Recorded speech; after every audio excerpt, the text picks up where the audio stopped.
Hi hello my dear family members అందరికీ నమస్తే. Welcome back to our mom with Yashu cooking world channel. ఈ రోజు మన రెసిపీ వచ్చేసి ప్లమ్ కేక్ అండి. ఇంట్లో ఉన్న వాటితో చాలా సింపుల్ అండ్ టేస్టీగా దీన్ని అయితే ప్రిపేర్ చేసేసుకోవచ్చు. క్రిస్మస్ అలానే న్యూ ఇయర్ అయితే వస్తుంది కదండి, దానికోసం ముందుగానే నేనైతే కేక్ ని ప్రిపేర్ చేశాను. నేను ఈ ప్లమ్ కేక్ ని చేయడం అయితే ఫస్ట్ టైం అండి. చాలా బాగా వచ్చింది. మరి అంత బాగా వచ్చినప్పుడు మీకు కూడా చూపించేయాలి కదా. చిన్నపిల్లలకి కేక్ అంటే చాలా సరదా ఉంటుంది, అలానే ఇష్టపడి తింటూ ఉంటారు కదా. సో అలాంటప్పుడు బయట కొనే పని లేకుండా ఇంట్లో ఉన్న వాటితోనే చాలా సింపుల్ గా అయితే దీన్ని ప్రిపేర్ చేసేసుకోవచ్చు. కొంచెం కష్టపడితే ఎంతో టేస్టీ అయిన కేక్ అయితే రెడీ అయిపోతుంది. సరే, ఇప్పుడైతే ప్రాసెస్ లోకి వెళ్ళిపోదాం. 2 కమలకాయల నుంచి జ్యూస్ ని అయితే తీసుకుని ఒక బౌల్లోకి వేసుకున్నాను. ఇప్పుడు మన దగ్గర ఉన్న ఏ డ్రై ఫ్రూట్స్ అయినా సరే, నట్స్ అయినా సరే చిన్న ముక్కలుగా కట్ చేసుకుని ఈ ఆరెంజ్ జ్యూస్ లోకి అయితే వేసుకోవాలి. నా దగ్గర ఉన్న వాటిని చిన్న పీసెస్ గా కట్ చేసుకున్నాను. అలానే టూటీ ఫ్రూటీని కూడా వేసుకున్నానండి. ఇవన్నీ వేసుకున్న తర్వాత దీనిని 2 to 3 hours పాటు నానబెట్టుకోవాలి.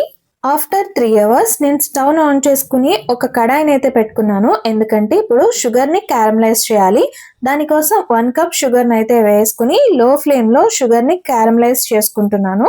చూసారు కదా, కొద్ది కొద్దిగా కరుగుతూ వస్తూ తర్వాత అయితే మొత్తానికి కరిగిపోతుంది.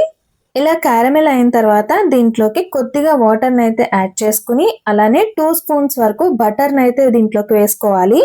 సో దట్ అప్పుడైతే మంచిగా ఉంటుందండి. ఇలా చేయడం వల్ల ఇది చల్లారిన తర్వాత హనీలా అయితే అవుతుంది. సో చల్లారేంత వరకు పక్కన పెట్టేసుకోవాలి.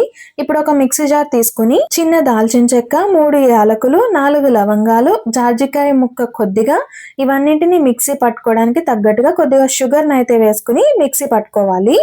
తర్వాత 1 కప్పు షుగర్ కి 2 cups వరకు మైదా పిండిని తీసుకోవాలి.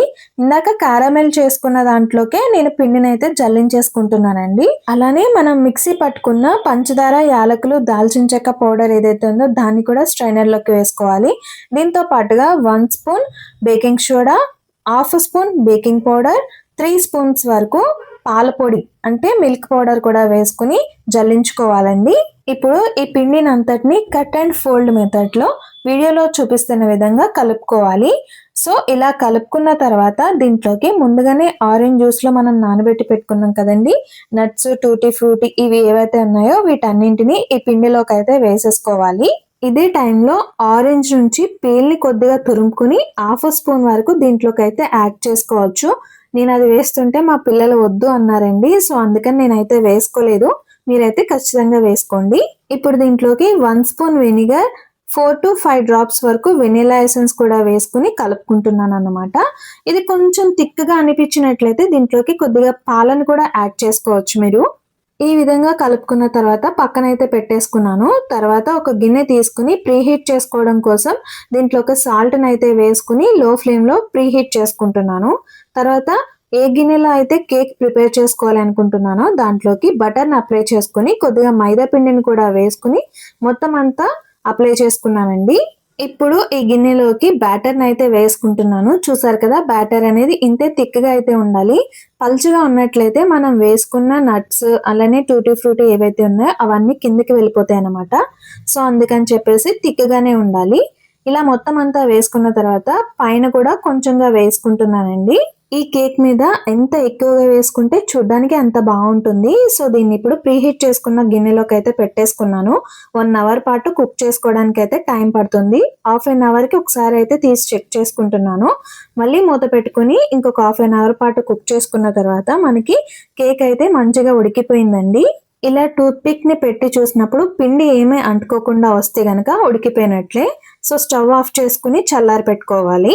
తర్వాత ఎడ్జెస్ అనేది కొంచెం లూజ్ చేసుకుని డీమౌల్డ్ చేసుకుంటే ఎంతో టేస్టీగా ఉండే ప్లమ్ కేక్ అయితే రెడీ అయిపోయింది. చూసారు కదండి, ఇంట్లో ఉన్న వాటితోనే చాలా సింపుల్ అండ్ కలర్ఫుల్ గా ఉండే ప్లమ్ కేక్ ని అయితే రెడీ చేసేసుకున్నాం. టేస్ట్ కూడా చాలా బాగుందండి. సో పిల్లలకి కేక్ అంటే చాలా ఇష్టం కదా, ఇంట్లో తప్పకుండా ట్రై చేసి మీకు ఎలా వచ్చిందో కామెంట్ చేయండి. నా వీడియోకి అయితే ఒక లైక్, అలానే ఫ్రెండ్స్ అండ్ ఫ్యామిలీ మెంబర్స్కి షేర్ చేయడం మాత్రం అస్సలు మర్చిపోవద్దు. మీ సపోర్ట్ ఎప్పుడు నాపై ఇలానే ఉండాలని అయితే కోరుకుంటున్నాను. In advance happy Christmas and happy new year to my dear family members. ఇలాంటి మరిన్ని సింపుల్ అండ్ టేస్టీ రెసిపీస్ కోసం నా ఛానల్ని అయితే విజిట్ చేయండి. ఇంకా ఎవరైనా ఛానల్ని సబ్స్క్రైబ్ చేసుకోకపోతే ప్లీజ్ సబ్స్క్రైబ్ చేసుకుని సపోర్ట్ని అందించండి. Thank you for watching.